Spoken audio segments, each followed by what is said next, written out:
Hi guys, Mahesh friends. ఆంధ్రప్రదేశ్లో special డిఎస్సికి సంబంధించి మనకు ప్రాథమిక కీ అనేది అందుబాటులోకి అయితే రావడం జరిగింది. సో మనకు ఎగ్జామ్ అయితే జరిగింది కదా. సో వీటికి సంబంధించి మనకు ప్రాథమిక కీస్ అనేవి mathematics, physical science, biological science, social studies సంబంధించి కూడా అందుబాటులో అయితే ఇచ్చారు. జస్ట్ మనం అఫీషియల్ వెబ్సైట్లో వాటిని క్లిక్ అనేది చేస్తే చాలు, పీడిఎఫ్ అనేది డౌన్లోడ్ అవుతుంది. ఇవి కేవలం మనకు ప్రాథమిక కీ మాత్రమే, ఇదే మనకు ఫైనల్ స్కోర్ అయితే కాదు. ఓకేనా, మనకు ఈ యొక్క ప్రాథమిక కీని బేస్ చేసుకుని మన యొక్క రెస్పాన్స్ షీట్లో మనకు స్కోర్ కూడా రావడం అయితే జరుగుతుంది. మీరు కంప్యూటర్లో చూసి ఉంటే మీ యొక్క స్కోర్ అనేది ఇది కేవలం మనకు ప్రాథమిక కీని బేస్ చేసుకునే ఉంటుంది. తర్వాత మనకు ఈ యొక్క కీలో ఏమైనా సరే అభ్యంతరాలు ఉన్నట్లయితే ఆ యొక్క అభ్యంతరాలను కూడా తీసుకొని అప్పుడు మనకు ఫైనల్ రిజల్ట్ అయితే ఇస్తారు.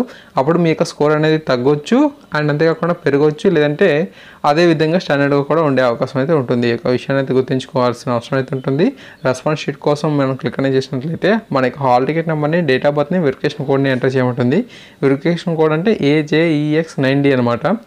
ఓకే, మీరు ఆ వెబ్సైట్ని ఓపెన్ చేసిన తర్వాత మీకు వేరే వెరిఫికేషన్ కోడ్ అయితే కనిపిస్తుంది. అది ఎంటర్ చేసేసి మీరు డౌన్లోడ్ ఆన్సర్ రెస్పాన్స్ షీట్ని క్లిక్ అనేది చేయగానే ఒక PDF అనేది డౌన్లోడ్ అవుతుంది. అక్కడ మనకు మీరు ఏదైతే క్వశ్చన్స్కి ఆన్సర్స్ అయితే మనకు ఇచ్చారో అవంతా కూడా మనకు వస్తాయి.